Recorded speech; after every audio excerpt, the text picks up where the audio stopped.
It's only taken me almost a year, but I finally figured it out. They released nerfs after Zero Championship. Hello, other people that may not have realized very obvious things just like me. Today, Vanguard 0JP announced new nerfs, and as always, I mean, these come out in Japanese usually like a week later, so literally a week from now we're gonna get them, but in English, you don't really know. It seems like usually they nerf stuff in advance, so instead of receiving the unnerfed versions in global and then receiving the nerf versions later with compensation, you guys usually get the nerfed versions already because, you know, Game Studio really realizes, oops, we messed up, we probably shouldn't let this out into the wild with global, and so the JP server is a little bit of a test rabbit, I guess. Anyway, so you guys watched the Zero Championship yesterday, you guys know what happened, what topped, what was most popular. I actually have a little list of decks that came up as most frequent, so if you're interested in what actually kind of was likely to get hit, basically Asura Kaiser builds where 12 out of 16 players brought Asura Kaiser,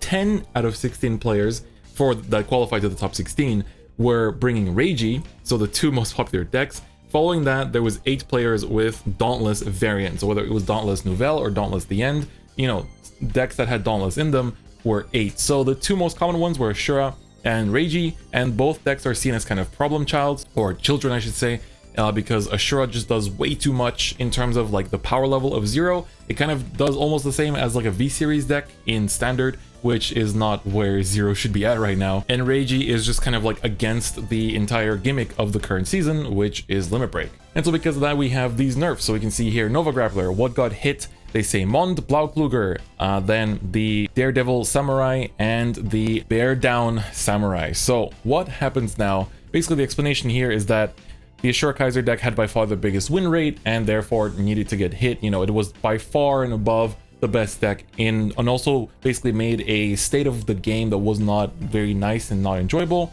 Reijy is explained to have gotten hit because it denies Limit Break decks. And Bermuda Triangle, the Myrtoa, the grade 1 that says when placed, both players draw a card, so the Dark Cat of Bermuda Triangle, also got hit because they say that the cards releasing on the 1st of March make this card too abusable and basically make it too good and too easy to abuse it, which it definitely, you know, we've seen some of the new Bermuda cards, it definitely does. So what are the changes? So Mond Blaukluger, of course, is the break ride that is used with Asura Kaiser to restand your entire board. So the original skill was Limit Break 4 when you break right over it, give your Vanguard, you know, plus 10k and the following ability. The following ability being that when your Vanguard attacks, you count +1 to restand your entire board. Now it will say when you break right for that turn, give your Vanguard plus 10k. If your Vanguard is a Blau, then you give it the skill that you can, when it attacks, restand the entire field. So you can only use it now with Blau cards like Galaxy Blau as it was intended, and not with stuff like the Immortal Asura Kaiser. So this way you can only use basically Ethics Buster with Immortal Asura Kaiser, which is still really strong, but not as strong. But of course that isn't enough. They had to hit both Samurais, which are Ashura's basically, you know, supporting pieces, to now, you know, originally these cards said Rearguard Circle when a unit stands during your battle phase, so whether your Vanguard or one of your rearguards, when any unit stands during your battle phase, if you have an Asura Vanguard for that turn, gain 3k. So every single time, so if you send your all 5 rearguards, they get plus 15k, and every time that happens, they get plus 15k. So that basically ends up with 82k columns at the, you know, during the final attacks. And so now they made it to be just once per turn. So essentially they will only be gaining plus 3k, and that's it. Once per turn plus 3k. That's probably the biggest possible hit, and that's going to downscale the power like crazy, and it's going to put it in line with the rest of Zero's power level. Of course, I've already kind of showed this deck on stream before its nerfs, and I think I'm probably going to cut up a video showing you the power level before this deck got nerfed.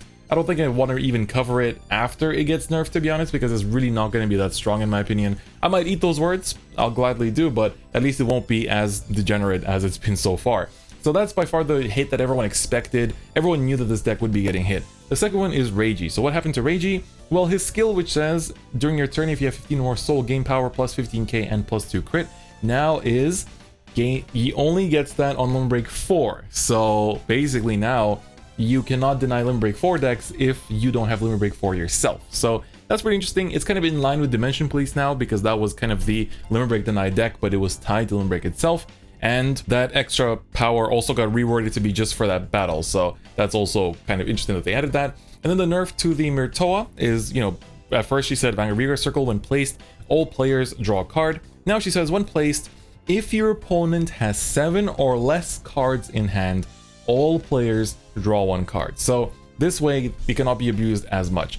But what's interesting about this time, so this comes in on March 1st on the JP server, but what's interesting this time is that if you do want to get rid of these cards that, were basically nerfed, you can actually either deconstruct them for their original construction material. So even if you didn't construct them, but you just pulled them, and let's say you never even played the deck, you just had them because you were pulling for, I don't know, Dimension Police or Chaos Breaker, and you pulled some Mons, you can deconstruct them and get the original crafting material. So if it's a triple rare, you will get the 100 triple rare materials, 200 double rare, 400 rare.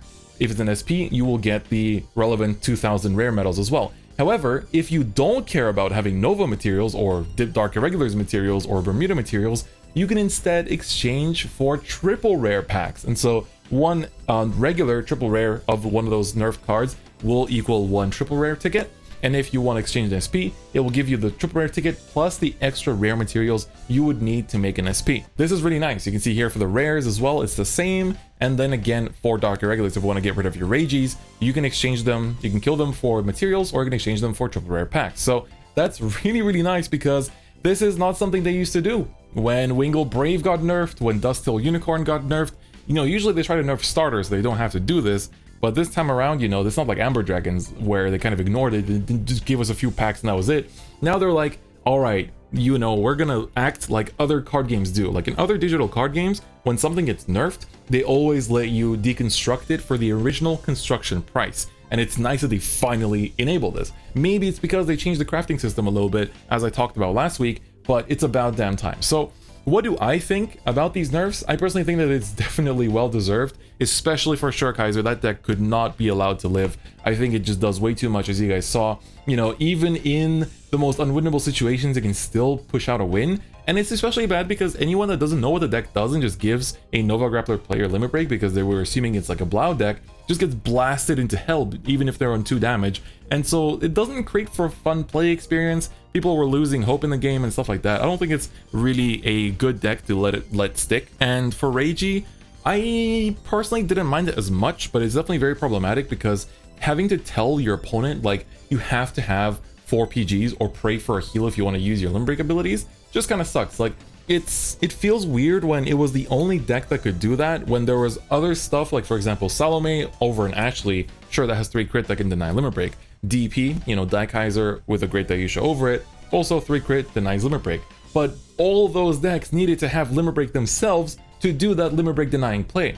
So why was Reijy the only one that was kind of skipped and just kind of was able to, they just let it be and it could just rock without having to worry about that. So I always found that a little bit weird that, for example, other decks that had that gimmick of denying limit break still had to have limit break to do that, whereas Reijy did not. So it kind of makes sense that they would hit it. I think this doesn't kill the deck by any means. I think it's still going to be really good. Keep in mind that we might be seeing like a change in deck lineups that will reduce the soul charge consistency, but you can still run self-damagers if you want to deny really hard if they're not giving you limit break. So I think the deck will still stay around, but it will change a fair bit. As for Asura, I think it's gonna be playable, but I don't think it's going to be tier 1 by any means now, personally. And the Bermuda change, I think it should have been a long time coming. I guess until now it's been pretty fair and pretty okay to have the mill Bermuda deck to be around as like a viable option, but I think going forward, like, we've seen some of the upcoming cards and they just make this way too abusable. Like, people have already illustrated why it's so abusable and why this change is happening already, rather than waiting for future waves or for the cards to come out and then to be abused. It's nice that they're like pre-patching it before the cards actually come out. So yeah, I'm personally very happy about this nerf because, I don't know, in the past there were some nerfs that didn't make sense, right? Dustil Unicorn, to me, to this day, doesn't make sense. Claudus still seems kind of like alright, I guess. There's been some nerfs where you really question why they did it. I feel like Amber Dragon still being nerfed is also kind of like a why?